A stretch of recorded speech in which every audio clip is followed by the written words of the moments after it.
नमस्कार। रात के 8 बजे हैं। इंडिया न्यूज पर आप सबका स्वागत है।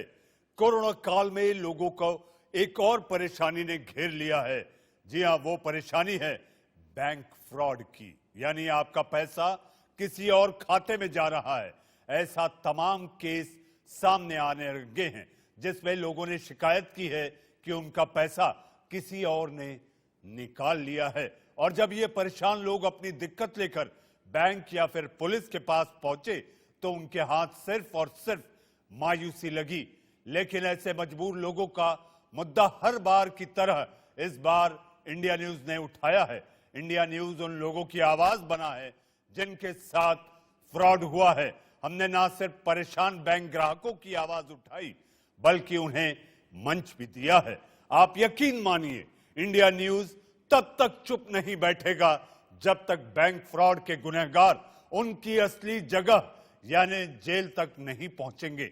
इसलिए अगर आपके साथ भी कोरोना काल में कोई फ्रॉड हुआ हो, आपकी जमा पूंजी जो इस मुसीबत के समय बेहद जरूरी है, तो आप एक साथ हैं। आप इंडिया न्यूज को कॉल कर सकते हैं और वो नंबर अभी नीचे लगातार फ्लैश होता रहेगा।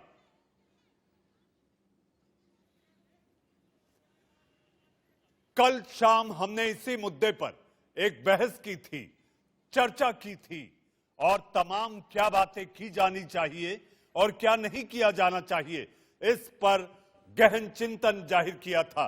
उसके बाद तमाम एक्सपर्ट्स जो हमारे साथ जुड़े थे, उनकी अपनी अपनी राय थी। हमारे साथ स्टूडियो में उपभोक्ता, ऐसे उपभोक्ता जो भुक्तभोगी हैं, वो भी बैठे थे। उन्होंने बताया कि आखिर उनकी आप बीती उनकी जुबानी आपने देखी और सुनी। तो आज फिर हम इस पर चर्चा कर रहे हैं और आपसे कहते हैं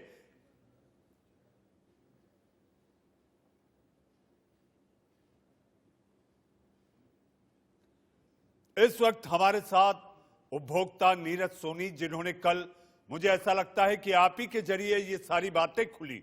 आपने सामने आकर तमाम वो सबूतों के साथ आपकी आप बीती, आपकी जुबानी आपने देश को बताई। नीरज जी, इस तरह की जब जालसाजी होती है, आपको क्या लगता है? कल आपने एक बड़ा अहम सुझाव दिया था। वो सुझाव कि जिस तरह पुलिस का 3 डिजिट का नंबर है, लोगों की जुबान पर वो बच चुका है, दिमाग और जहन में वास करता है कि जब भी अगर कोई मुसीबत आए तो अगर पुलिस को बुलाना है तो 100 डायल करिए, आग लगे तो 101 डायल करिए, एम्बुलेंस की जरूरत हो तो 108 डायल करिए। आपने भी 3 डिजिट का फॉर्मूला दिया। मैं ये चाहूंगा कि जनहित में इंडिया न्यूज देख रहे लाखों करोड़ों दर्शक इस समय आपको सुने कि आपका वो सुझाव क्या है, आखिर वो कैसे जनहित में जरूरी और कारगर साबित होगा, खासकर ऑनलाइन फ्रॉड के लिए। मनीष जी, सबसे पहले तो मैं इंडिया न्यूज का बहुत बहुत शुक्रिया अदा करता हूं कि उन्होंने इसको एक जागरूकता के तहत लिया और इसको इतनी इंपॉर्टेंस दी कि ये आज प्रोग्राम दोबारा से किया जा रहा है और इसको एक मुहिम की तौर पे इंडिया न्यूज ने लिया। मैं देख रहा था, समझ रहा था इंडिया न्यूज को। इंडिया न्यूज की पंच लाइन है देश की धड़कन। मैं समझता हूं ये जो मुद्दा उठाया जा रहा है आज आपके इस प्रोग्राम में और जो कल भी उठाया गया था, ये वाकई देश की धड़कन के बहुत करीब है, ऐसा मेरा मानना है। इसका मैं आभार व्यक्त करता हूं लाखों और करोड़ों आपके दर्शकों का कि बिहाफ पे मैं करता हूं सबसे पहले। दूसरी चीज देखिए मनीष जी, ये मुद्दा बहुत संजीदा मुद्दा है, इसको बहुत तरीके से हमें समझना पड़ेगा। सबसे पहले अगर देखिए किसी भी चीज का हल निकालना है तो उसको समझना पड़ेगा कि उसका स्तर क्या है और उसके स्तर पे को समझने के लिए बड़ो तह पे उस पे जाना पड़ेगा।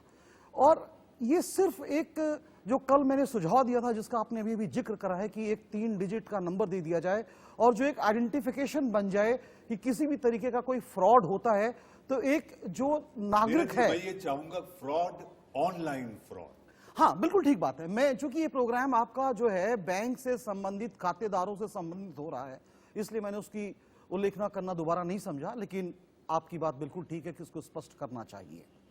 तो जो इस तरीके की धोखाधड़ी बैंक के जो खातेदार हैं उनके साथ हो रहा है, उसमें हम जिक्र कर रहे थे। कल एक सुझाव था आपके इस प्रोग्राम में ही दिया गया था और मैंने ही दिया था कि एक 3 डिजिट का नंबर होना चाहिए और जो वो पहचान बन जाए कि किसी भी तरीके का वित्तीय घोटाला बैंक से संबंधित हो रहा है, तो एक इस देश का आम नागरिक उस नंबर को डायल करके अपने दुख, अपने दर्द और अपने साथ हुई जितनी भी उसकी परेशानियां हैं उनकी वो शिकायत दर्ज कर सके। इसके साथ साथ मैंने एक बात ये भी बोली थी और मुझे लगता है कि आप और जो भी इस वक्त सुन रहे हैं, खासतौर से बैंक के जो नीरज जी, अथॉरिटीज, हम ये बताना चाहते हैं, आपसे तो मेरी बातचीत लगातार जारी रहेगी जी। कि इस समय देश के अलग अलग शहरों से ऑनलाइन फ्रॉड यानी कि डिजिटल फ्रॉड जिस किसी भी व्यक्ति के साथ हुई है, उनके लगातार कॉल आने यानी कि हमारे न्यूज रूम में घनघनाने शुरू हो गए हैं, क्योंकि इंडिया न्यूज का मतलब आप लोगों का सरोकार, आम आदमी का सरोकार, इनके जीवन से जुड़े मुद्दे जिससे ये परेशान हो वही इंडिया न्यूज उठाता है। इस स्थिति में हमारे साथ जयपुर से प्रभात कुमार जुड़ चुके हैं। प्रभात जी, हम चाहेंगे कि आपके साथ बैंक में किस तरह का फ्रॉड हुआ है आप जनता को बताएं और हम कोशिश करेंगे कि आपकी इस तकलीफ का निराकरण कर सके। प्रभात जी।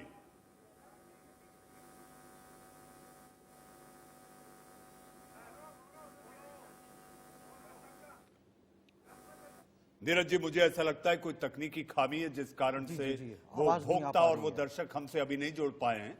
हम जाएंगे, लेकिन हम आपको नीरज जी से बातचीत जारी रखेंगे, लेकिन ये बताना चाहते हैं कि हाँ, पिछले एक दशक यानी कि 10 सालों में लगभग 2 लाख करोड़ रुपए की धोखाधड़ी बैंक में ऑनलाइन ट्रांजैक्शन के जरिए या खातों से वो पैसा गायब हुआ है। 2 लाख करोड़ से ज्यादा। और आरबीआई की एक रिपोर्ट है नीरज जी, मेरे साथ मेहमानों का एक पैनल है, पैनल में वो चिर परिचित चेहरे हैं। पवन दुग्गल साहब आप देख रहे होंगे, मेरे साथ एल.एन. राव साहब, दिल्ली पुलिस के पूर्व पुलिस उपायुक्त, मेरे साथ बैंकर योगेंद्र कपूर साहब और साइबर एक्सपर्ट खुद पवन दुग्गल हैं। लेकिन इनसे पहले कि मैं उनके पास जाऊं, मैं आपको यह कहना चाह रहा था कि 2018 और 2019 की आरबीआई की अपनी रिपोर्ट है कि लगभग 70,000 करोड़ रुपए का ऑनलाइन ट्रांजैक्शन का फ्रॉड हुआ है। यह अपने आप में चौंकाने वाला आंकड़ा है कि आपकी अपनी मेहनत की, आपकी अपनी खून पसीने की, आपकी अपनी गाढ़ी कमाई जालसाज आपके अकाउंट से साफ कर देते हैं। हमारे साथ पवन दुग्गल जी भी हैं। नीरज जी, आप अपनी बात पूरी करें, फिर मैं मेहमानों के पास जाऊंगा। देखिए मनीष जी जो जिक्र कर रहे थे 3 डिजिट नंबर का, वो उसके साथ मैंने ये भी बात बोली थी कि जितनी भी सर्विलेंस की एजेंसीज हैं गवर्नमेंट ऑफ इंडिया की या स्टेट गवर्नमेंट की, उनके साथ कंप्लायंस जोड़ना चाहिए, जिससे अगर कोई भी एक जो भी शिकायत करता है, अगर वो उस नंबर पे फोन करता है तो उसके फोन और शिकायत दर्ज करने के तुरंत बाद जितनी रिक्वायर्ड एजेंसीज हैं उन सब के पास अलर्ट पहुंच जाए। क्योंकि मैं आपको बताना चाहता हूं, ये एक तरीके का आतंकवाद है। ये वित्तीय और बैंकिंग प्रणाली से संबंधित, खातेदारों से संबंधित ये एक आतंकवाद की शुरुआत है। मैं इसको ऐसे देखता हूं। और वैसे जो किसी भी देश के बॉर्डर पे आतंकवाद होता है तो उसमें आतंकवादी अगर नहीं दिखता है तो उसके द्वारा चलाई हुई आतंकी गतिविधियां दिखती हैं, लेकिन ये उससे भी खतरनाक है। ना इसमें आतंकी दिखता है, ना उसका कोई माध्यम दिखता है, उसके द्वारा किए हुए फलसफे दिखते हैं। इसलिए मैं समझता हूं कि इसको बहुत ध्यान देना चाहिए और इसमें बहुत आवश्यक बातें हैं जो आपके इस प्रोग्राम के दौरान में इस तरह की रखूंगा। धोखाधड़ी और जालसाजी न केवल भारत में रहकर, कल एल.एन. राव साहब ने साफ किया था कि ये दूसरे देशों में बैठकर भी की जाती है। हमारे साथ पवन दुग्गल साहब है। दुग्गल साहब, आपका इंडिया न्यूज में बहुत बहुत स्वागत है। और हम आपको ये बताना चाहेंगे कि कल जो कार्यक्रम शाम को देश का सवाल में इंडिया न्यूज ने उठाया था, उसको भारी प्रतिसाद देश के कोने कोने से मिला है। उसी कड़ी में आज हमने ये एक मुहिम के तहत ये कार्यक्रम फिर से कर रहे हैं। और आप देख सकते हैं आपकी टीवी स्क्रीन पर लगातार पिछले दिनों कोरोना काल में लगातार लोगों के अकाउंट से, लोगों के खातों से पैसे गायब होने की जो शिकायतें आ रही थी, उसी को लेकर हमने ये कल कार्यक्रम किया था। और आज लोगों की तमाम जानकारियां दिन भर इंडिया न्यूज के न्यूज रूम में लगातार फोन घनघनाते रहे, उनकी तमाम शिकायतें रही और उसी के तहत हमने इस कार्यक्रम को फिर से दोहराया है। अगर किसी की कोई शिकायत हो तो जो नंबर आपके टीवी स्क्रीन पर फ्लैश हो रहा है, हमारे साथ वरिष्ठ मेहमानों का एक पैनल है, बुद्धिजीवी हैं, साइबर एक्सपर्ट हैं, पुलिस के एक्सपर्ट हैं, बैंकर हैं और भुक्तभोगी हैं, वो आपके शिकायतों का निवारण करेंगे, निराकरण करेंगे। पवन दुग्गल साहब आपको बहुत बहुत बधाई। कल आपने जो जानकारियां दी थी, सावधानियां बताई थी, हम फिर से चाहेंगे कि आप एक बार जनहित में इसे फिर से दोहराएं। दुग्गल साहब, देखिए, आज डर और पैनिक का माहौल है और इस माहौल में साइबर क्रिमिनल्स लगातार आपके पैसे के ऊपर नजर गाड़े हुए हैं। लिहाजा अगर आप सावधान नहीं हुए तो संभावित तौर पर जो पैसा गया वो तो गया, लेकिन आने वाले फ्यूचर में भी इस तरह के आक्रमण आपके अकाउंट्स में होंगे। तो कुछ बुनियादी सावधानियां आप कृपया जरूर अपने दिमाग में रखें। पहली बात, जब कभी कोई भी आपको संदेश आए जो कहता है कि आपने फला लिंक को क्लिक करना है, तो आज के दौर पर आपने क्लिक नहीं करना है। क्यों? क्योंकि वो एक फिशिंग संदेश है। क्लिक करते ही आपकी जो महत्वपूर्ण डेटा है वो कॉम्प्रोमाइज हो सकता है। अगर कोई आपको बैंक से या किसी और वित्तीय संस्था से मेल आती है जहां पर आपको बोला जाता है कि आप कृपया कोई अटैचमेंट डाउनलोड करें ताकि लेटेस्ट आरबीआई के आपको दिशा निर्देश के बारे में पवन जी, मैं आपको कुछ सेकंड के लिए रोकूंगा। इस वक्त मुंबई से विकास कुमार एक दर्शक हैं जो जुड़ चुके हैं और उनकी क्या समस्या है सुन लेते हैं। विकास, अगर आपको मेरी आवाज आ रही है तो आप बताएं कि आखिर आपके साथ किस तरह की जालसाजी या धोखाधड़ी हुई है। विकास,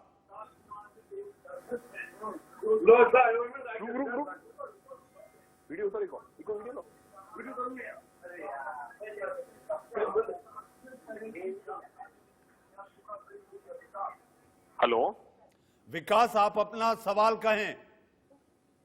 सर, मैं विकास सांकला बोल रहा हूँ। जी, आप अपना सवाल, आपकी समस्या दोहराएं। मैंने 7 तारीख को एक मिंत्रा ऐप में शॉपिंग करने के लिए ऐप खोली थी। हेलो, आप मेरी आवाज आ रही है सर? जी, आपकी आवाज आ रही है, आप अपना सवाल बताएं। मैंने 7 तारीख को मिंत्रा ऑनलाइन शॉपिंग पे शॉपिंग करनी थी, तो उसमें कूपन कोड डालना था। तो मैंने ऑनलाइन सर्च किया shopping coupon code for Myntra, उसमें एक नंबर आया था। वो नंबर में मैंने कॉल किया, उन्होंने मेरे को वापस रिवर्ट किया, उन्होंने मेरे को एक लिंक भेजा। वो लिंक के ऊपर मैंने उसको ओपन किया, जिसमें जो अपन नॉर्मली जैसे फॉर्म भरते हैं उसमें मैंने पूरा फॉर्म भरा, मेरी अकाउंट डिटेल डाली, मैंने यूपीआई कोड डाला, उसको सबमिट किया और जैसे ही सबमिट हुआ और मेरे अकाउंट से 5,000 रुपीज निकल गए। आप चाहे तो मैं मेरा अकाउंट नंबर भी बता सकता हूँ। नहीं, विकास जी, हमारे साथ पवन दुग्गल साहब हैं। पवन दुग्गल साहब बताएंगे कि आखिर आपको किस तरह की सावधानी रखनी चाहिए या रखनी चाहिए थी। पवन जी, अगर आपने मुंबई के दर्शक विकास कुमार का सवाल सुना होगा तो हम ये चाहेंगे कि आप उनकी समस्या का निराकरण करें, निवारण करें और उन्हें आगाह करें, एक अलर्ट करें कि आखिर इस तरह के ट्रांजैक्शन से कैसे बचा जाए। पवन जी, देखिए, आपने जो सवाल उठाया है, जो आपके श्रोता हैं मुंबई से, कहीं ना कहीं बताते हैं कि अगर आपसे खुद गलती हो गई तो पैसे तो जरूर जाएंगे। अब इनका केस ले लीजिए, इन्होंने ढूंढना चाहा मिंत्रा का कोड और सर्च किया, ऑफिशियल वेबसाइट पे नहीं सर्च किया, गूगल पे सर्च किया, जो नंबर आया वहीं पर धड़ाधड़ कॉल किया, उन्होंने लिंक भेजा, आपने लिंक पे क्लिक किया।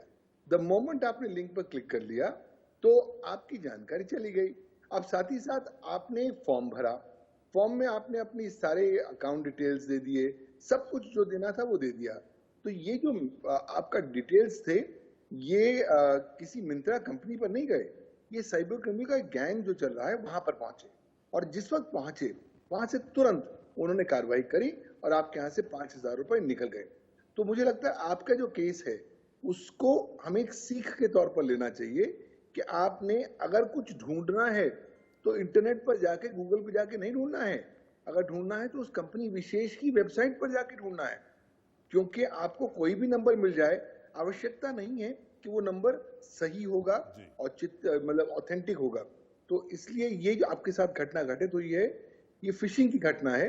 मैं हिदायत दूंगा आपके तमाम सारे श्रोताओं को कि वो कोशिश करें कि इस तरह की गतिविधियों पे ना आगे बढ़ें। और अगर आपको कोई अकाउंट का डिस्काउंट कोड चाहिए या कुछ भी चाहिए, तो जिस कंपनी से आप ढूंढ रहे हैं उसकी जो ऑफिशियल वेबसाइट है वहां ढूंढिए, वहां कॉल करिए। क्योंकि हो क्या रहा है, गूगल तो आंखें बंद करके पैसा कमाता है। आप जो कोई ऐड देना चाहें, आप कोई व्यक्ति ऐड दे देता है, तो आपने अगर डिस्काउंट कोड मिंत्रा डाला तो किसी ना किसी ने तो इस तरह के जो गूगल एडवर्ड्स को सब्सक्राइब कर रखा है और तभी वो नंबर जी पर ऊपर आ गया। पवन जी, एक और दर्शक रामलाल ठाकुर हिसार से हमारे साथ जुड़ चुके हैं। रामलाल जी, अगर आपको आवाज आ रही है तो आप अपना सवाल और अपनी समस्या बताएं। हाँ सर, मैंने हाँ सर 400 रुपये मैंने, हाँ जी आवाज आ रही है सर? हाँ बोलिए। आवाज आ रही है सर। 400 रुपये मैंने इंटरनेट के द्वारा भेजे थे और वो और किसी के खाते में पहुंच गए, जबकि मेरा सारा सबूत, सारा खाता नंबर सही था जी। मैं मारा गया जी 400 रुपये। उसके बाद में मैंने उसकी तरफ ध्यान ही नहीं दिया जी। मैं भी, ये तो लुटेरे बैठे हैं, डाकू है ये।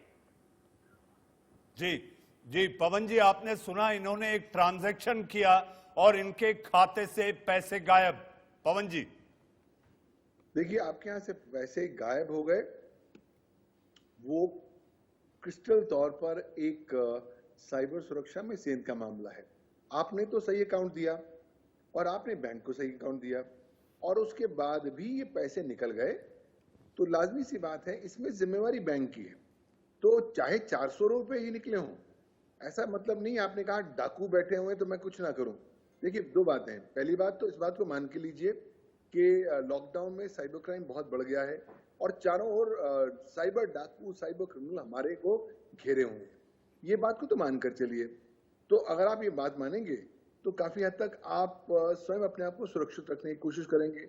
दूसरी बात, आज अगर 400 रुपए भी चले गए, वो तो आपकी गाड़ी कमाई है ना, आपकी मेहनत की कमाई है, तो उसको आप नजरअंदाज ना करें। जो कंसर्न बैंक है वहां पर आप लिखत में शिकायत दें कि मैंने फला अकाउंट में बोला था भेजने के लिए, कहीं और चले गए और लिहाजा मेरे पैसे कट गए, ये पैसे वापस मेरे अकाउंट में दिलाए जाएं। और रिजर्व बैंक ऑफ इंडिया स्पष्ट तौर पर कहता है कि अगर आप शून्य शिकायत करते हैं पहले 72 घंटों में, तो आपको जीरो लायबिलिटी का फायदा मिलेगा, यानी कि आपकी जेब से एक पैसा नहीं जाएगा और बैंक जो है आपको पूरा पैसा आपके अकाउंट में डालेगा। अगर आप अगर 10 मतलब चौथे दिन से लेकर 10वें दिन तक आप रिपोर्ट करेंगे तो 10% पैसे यानी कि 40 रुपए आपकी जेब से जाएंगे और 360 रुपए बैंक की जेब से जाएंगे। तो मुझे लगता है इन दोनों केसेस से हमको सीख लेनी चाहिए कि कहां-कहां गड़बड़ियां हो रही हैं और हम अपने आप को कैसे सुरक्षित रख सकते हैं। पवन जी, लगातार सैकड़ों कॉल इस समय इंडिया न्यूज के दफ्तर में घनघना रहे हैं। अब अगली खड़ी है मनोज कुमार। जी हाँ मनोज कुमार, आप गया से जुड़ चुके हैं। मनोज, आप अपना सवाल बताएं। हमारे साथ मेहमान पवन दुग्गल, नीरज सोनी, ये लगातार बने हुए हैं। मनोज। हाँ जी सर। हाँ नमस्कार सर, मैं मनोज गया मानपुर से बात कर रहा हूँ। हाँ जी सर, ये जो बैंक सर, ये बैंक मैनेजर बन करके जो फोन करते हैं बार बार, और हाँ मैं क्या, नमस्कार सर, मैं बात कर रहा हूँ कि ये बैंक मैनेजर बन करके जो कस्टमर को फोन करते हैं, इन लोग को डेटा कहाँ से अवेलेबल हो जाता है। और बहुत सारे ऐसे लोग हैं सर जिनको कंफ्यूज कर दिया जाता है, अनपढ़ लोग हैं, तो क्या इनके ऊपर पुलिस प्रशासन कोई एक्शन नहीं ले पाता है? इसके लिए कोई सटीक व्यवस्था क्यों नहीं बन पाता है सर? जी मनोज जी, हमारे पास भी 3-4 फोन आया है और मैंने उनको डिस्कनेक्ट किया है तो गालियां बकते हैं। मैं यहाँ पे मुफस्सिल थाना है, मुफस्सिल थाना में मैं संपर्क करने की कोशिश किया, लेकिन ये लोग भी बहुत इंटरेस्ट नहीं लेते। जी मनोज जी, हमारे साथ पवन जी हैं।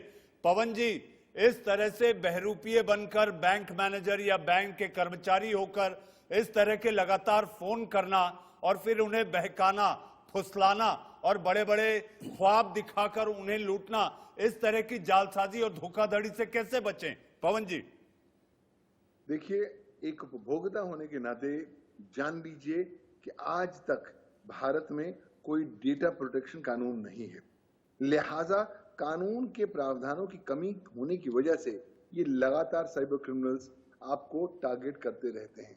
तो अगर आपको कोई ऐसा कॉल आ जाए जो कहे कि मैं बैंक मैनेजर बोल रहा हूं, आपका अकाउंट रद्द होने वाला है, आपका क्रेडिट कार्ड बंद होने वाला है, डेबिट कार्ड सस्पेंड होने वाला है, आप तमाम सारी इन बातों को डिसरिगार्ड करेंगे, नजरअंदाज करेंगे, कुछ भी हो जाएगा, कल सुबह फिर सूरज उगेगा। ऐसा नहीं है कि हमारा अकाउंट तुरंत निकल जाएगा। तो इसलिए फोन पर ऐसे कोई भी संदेशों को आप एंटरटेन ना करें। अगर कोई आपको संदेश आता है बैंक मैनेजर का जो कहता है कि अपने ओटीपी डिटेल्स दीजिए, अपने credit card debit card details दीजिए, तो कृपया ऐसे आपने कुछ डिटेल्स नहीं देने हैं, क्योंकि ये डिटेल्स का दुरुपयोग करते हुए साइबर क्रिमिनल्स आपके अकाउंट से बहुत सारा पैसा निकाल ले जाएंगे। दूसरी बात, मुझे लगता है कि आप अगर कोई भी क्रेडिट कार्ड इस्तेमाल कर रहे हैं तो उसकी लिमिट्स को छोटा रखें। आज वो शोखी और शो ऑफ करने का जमाना नहीं है। आज जितना कम लिमिट होगा उतने ही कम संभावित तौर पर आपको नुकसान होगा अगर उसका दुरुपयोग होता है। और अगर आपको पता लगता है कि दुरुपयोग हो रहा है तो तुरंत उसकी रिपोर्ट करनी है लोकल थाने में। लॉकडाउन में आप नहीं भी जा सकते तो कोई बात नहीं, आप लिखत में ईमेल के थ्रू शिकायत कर सकते हैं। दूसरी महत्वपूर्ण बात कि साथ ही साथ उस बैंक को लिखत में आपने शिकायत करनी है कि ये ट्रांजैक्शन मेरे इस अकाउंट से हुआ है, मेरे कार्ड से हुआ है, ये मेरा नहीं है, अनऑथराइज्ड है, साइबर सुरक्षा में सेंध है, लिहाजा 0% लाइबिलिटी के तहत मेरा तमाम सारा पैसा मेरे अकाउंट में वापस दिलाया जाए। बैंक आजकल अक्सर आपको घुमाएंगे और कहेंगे ये लाओ वो लाओ, लेकिन आपने बैंक्स के घुमाने से डरना नहीं है, आपने लगातार उनको फॉलो करना है और उनको विवश करना है कि आप आरबीआई की नोटिफिकेशन के तहत मेरा पैसा मुझे जरूर जी जी पवन जी अब वक्त है एक छोटे से ब्रेक का। आम आदमी के सरोकार की बात इंडिया न्यूज के साथ, आप कहीं मत जाइएगा, थोड़े से इंतजार के बाद आपकी बात लगातार जारी है। अब वक्त है एक छोटे से